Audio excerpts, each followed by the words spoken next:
சென்னை மெரினா கடற்கரையை பொறுத்த வரைக்கும் நாள்தோறும் ஆயிரக்கணக்கான சுற்றுலா பயணிகளும் காலை மற்றும் மாலை வேளைகளில் ஏராளமானோர் உடற்பயிற்சி மற்றும் வாக்கிங்கில் ஈடுபடுறது வழக்கம்.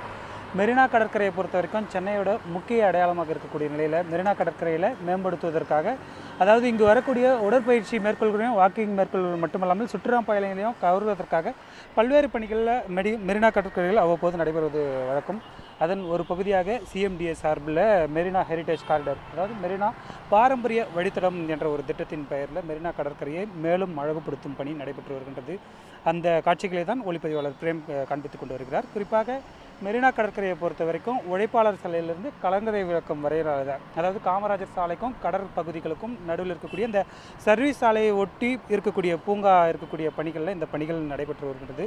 குறிப்பாக 9 இடங்களில் பேருந்து நிறுத்தங்கள் இருக்கக்கூடிய நிலையில் மெரினா கடற்கரையை பொறுத்த வரைக்கும் சென்னை பல்கலைக்கழகம், பொதுப்பணித்துறை அலுவலகம் மற்றும் மாநில கல்லூரி, இந்த 3 கட்டிடங்களுமே ஒரு பாரம்பரிய கட்டிடங்களாக இருக்கும்.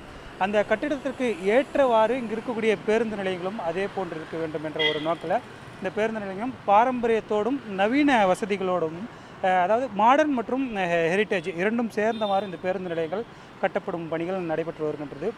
பேருந்து நிலையத்தை பொறுத்த வரைக்கும் தற்பொழுது ஏற்கனவே இருக்கக்கூடிய இந்த 3D மாடல் பேருந்து நிலையம், அதற்கு முன்னதாக அமைக்கப்பட்ட பேருந்து நிலையங்கள் இரண்டுமே இந்த பேருந்து நிலையங்கள் முழுவதுமாக கட்டி முடிக்கப்பட்ட பிறகு வேறொரு இடத்திற்கு மாற்றப்படும் என தெரிவிக்கப்பட்டிருக்கு. அதனைத் தொடர்ந்து இந்த பேருந்து நிலையம் இந்த இடத்துல செயல்படுத்தும் போது பேருந்துகள் உள்ளே சென்று வருவதற்கான வசதிகளுக்கு ஏற்ப இந்த பேருந்து நிலையம் அமைக்கப்படும் என தெரிவிக்கப்பட்டது. அந்த பூங்காக்கள் இருந்த பகுதிகளில் ஒரு குறுகிய இடைவெளியில் சைக்கிள்கள் மற்றும் வாக்கிங் செல்வதற்கான பிரத்யேக பாதைகளும் அமைக்கப்பட்டிருக்கு. குறிப்பாக அந்த உழைப்பாளர் சாலையிலிருந்து கலங்கரை விளக்கம் வரை செல்லும் பகுதிகளை இணைப்பதற்கு ஏற்ற வகையில் இந்த சைக்கிள் மற்றும் வாக்கிங் செல்வதற்கான பாதைகள் அமைக்கப்பட்டு வருகின்றது.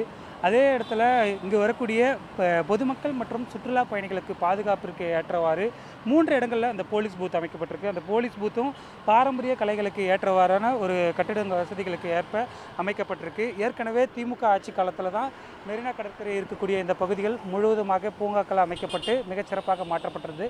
தற்பொழுது சிஎம்டிஏ சார்பில் இந்த மெரினா ஹெரிடேஜ் காரிடார் பணிகள் நடைபெற்று வருகின்றது. ஒரு பக்கம் மெட்ரோ பணிகள் நடைபெற்று வருகின்றது. இந்த பணிகள் அனைத்துமே முழுமையாக முடிவுக்கு வரும்பொழுது சென்னை மெரினா கடற்கரை உலக தரத்திற்கு இணையான சுற்றுலா தலமாக மாறும் என்பதில் சந்தேகமில்லை.